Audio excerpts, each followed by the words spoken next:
Hey there! Welcome back to Reddit Dating, best channel for cheating stories. Make sure to like and subscribe the channel for more spicy stories. My fiance's coworker recorded her kissing him in the car and sent it to me. My fiance kept saying it wasn't her fault. Mia M/29 and my fiance F/27 have been together for 4 years. She has many good traits from being selfless to generous. Her absolute weakness is seeing others struggle. She always tries to comfort and sympathize with everyone. About 6 months ago, she started telling me about her male co-worker who lost his 8-month-old daughter and how she sympathized and felt sorry for him. She made him meals and spoke with him on the phone whenever he needed to vent. It didn't bother me much because it didn't happen often, and I had no intentions on causing unnecessary issues, just it's my fiance's nature to help out and offer a shoulder to cry on. This happened out of nowhere. Days ago, I received a 47-second-long video via Facebook of her co-worker's car cam showing him and my fiance kissing each other. I was in shock and took a lot of time to process what I saw. I kept rewatching the video thinking the person in the car wasn't my fiance. Plus, I never met this guy before, but I figured he probably found me on Facebook by seeing my fiance's status as engaged to me. The Facebook account then disappeared and I couldn't access it. I confronted my fiancée with the video, and her initial reaction was freezing in her place. She was absolutely shocked. The question, "Where did you get this?" was showing all over her face. I told her to explain, but she started crying repeatedly, screaming that it was him. He used her after she tried to comfort him for losing his daughter. She said she didn't know he had feelings for her, although there were signs, but she brushed them off, claiming it must have been nothing but attachment after she kept offering him support as a friend. I wanted to believe this is really what happened, but something kept me feeling so angry, especially after remembering seeing the video. I told her that it seemed like she was consenting him to kiss her, and she justified it as her getting caught off guard by him and freezing, which she claimed was her only mistake, but she spent a long and didn't even attempt to pull away. After arguing for hours and her repeating that he used her and manipulated her into sympathizing with him, then caught her off guard with that kiss and disrespected her boundaries. She said he probably did this to get back at her for turning him down multiple times. I told her I needed space to process this whole mess. She told me not to leave and that she's going to report him the next day and insisted that we work this out together, but I decided to leave the apartment anyways. It's been days and I have been lying to my family about our fight after they asked why I stopped the wedding planning. I found out that my fiancé told them I stopped the process of our wedding planning and asked for their help after she kept begging me to come home to talk. Then offered to meet me at a public place, but I refused. This is a huge deal, and I didn't want my family to influence any decisions I make since they tend to apply pressure on me all the time, especially with my fiancé, despite what happened, and her explaining that she was just trying to offer support and he took advantage. I still feel that she only opened up about this once she saw the video. I have no idea whether she was ever going to tell me about it. I really thought she'd trust me enough to tell me about this kind of stuff, but no, she said nothing and didn't act out of the ordinary. Even kept talking about him till the day I found out about the video. I feel so devastated and not sure if I'm being unfair by refusing to believe her claims and extending her the benefit of doubt. I don't know what to do. I hate feeling like I'm reacting this way towards my fiancé being used for her good nature, but at the same time I feel like there's more than what she told me. Information, in case it's relevant from the looks of it. It seemed as if the video was taken in the evening, but I'm not entirely sure and might be wrong about the timing. Story 2. First night without kissing my kids goodnight and waking up to a quiet house. I hate this.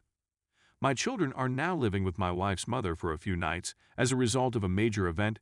See previous post for details. Some of you will suggest that I should have filed for emergency sole custody and had her committed. I understand what you're saying, suicide attempt. I couldn't bring myself to do it to her or the kids. If the position had been reversed, I'm sure they would have crucified me as well. I made it clear to her that her mother and stepfather had to be there the whole time, and they all agreed. She is, of course, seeking counseling, and I really hope she is able to find a way to be happy without demeaning herself in the process. In exchange for continuing counseling, she has already signed away her rights to my home and consented to our 50/50 parenting agreement, which was finalized just last week. In our country, we must live apart for 1 year before divorce may be granted. That meant that last night was my first night away from the home without them present. It irritates me. Being a father is my absolute favorite thing in the whole world. As soon as I woke up this morning, I sat in the shower writing this instead of waking up the kids and getting them dressed and ready for school. I already perform the majority of the recommended mental health activities. In fact, I own a gym and exercise on a regular basis. At 37, I'm in the best shape of my life. I don't consume alcoholic beverages or use illegal substances. I'm thinking of signing up for one of those filthy dating apps. My children are all in the early primary school years, with one being a toddler. I'm going to miss out on half of their small lives, and it's already affecting me negatively. I did all I could think of and forgiven everyone I could think of to prevent this from occurring, but I failed miserably. I have no control over what she does, and I am well aware that she has never really loved me as much as I deserved. Because I am absolutely not going to accept her back, I will lose out on a lot of my children's life in the future. My youngest child is nearly 3 years old, and he will likely have no recollection of growing up in a genuine family. Despite the fact that I know it's for the best, it hurts. I despise her for all she's done, and I'm still trying to make things easy for her for the sake of the children. This stuff is already feeling lonely. I'm at a loss for what more I can do to alleviate how depressed I'm feeling right now.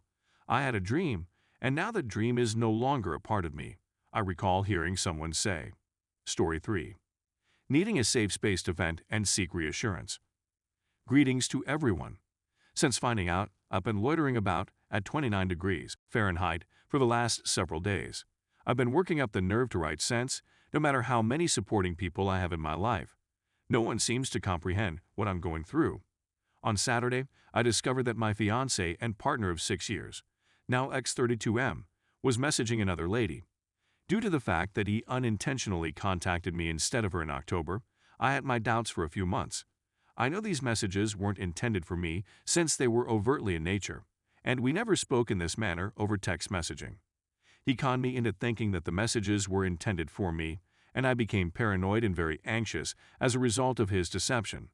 I gave him the benefit of the doubt since I didn't have any concrete proof that he was lying. I caught him in a couple of other falsehoods, and there were a few occasions when things didn't match up. I sought treatment because I believed I was suffering from paranoia, and that I may be the source of the issue. We proceeded with wedding preparations since our wedding had been arranged and was slated for December of this year. I'd even went out and purchased a dress a couple of weeks ago. Continue with the previous Saturday's events. While he was in the shower, his phone vibrated, but there was nothing on the screen to indicate a notification. After thinking about it, I unlocked his phone, something I had never done before, and I am so happy I did this time, and sure enough, there was a text from someone saying "Good morning, baby," and asking about his work schedule. I was surprised, but not surprised. The text was hushed, and all preceding messages were removed from the system entirely. I confronted him about it right away, and he attempted to make it seem like it was a mistake by claiming it was the incorrect number. Mind you, he had her contact name saved in her phone. When I exposed the cracks in all of his fabrications, he eventually admitted his guilt, that he had been chatting to this lady for the last 8 months, whom he had known since high school, that the messages sent back in October were intended for this other female recipient, that he was well aware that if he came clean, I would abandon him, despite his claims that he never met up with her in person because he knew he would physically cheat. Given the number of falsehoods he has said and the amount of time he has spent talking to her, I find it difficult to trust him. Yes, I did leave him, and that was precisely what I did. I instructed him to pack his belongings and depart. He is not going to stop apologizing and attempting to win me back. He seems to be regretful, but I fear the relationship will be destroyed if it is not repaired. I canceled all of our wedding providers the day before the wedding. No, I am not even enraged. Instead, I feel extremely saddened and sad. His family believes I'm overreacting and believes he should be given another opportunity. However, I am certain that they are not aware of the specifics. I suppose all I'm seeking for is some comfort and guidance on how to proceed. Please accept my apologies for the lengthy read, and I thank everyone who took the time to do so. Edit. I scribbled this down and uploaded it because I couldn't fall asleep. I've only just gotten out of bed, and I'm completely taken aback. Please accept my heartfelt thanks for all of your nice comments and encouragement. I had no idea how much I needed it until it was too late. Thank you very much.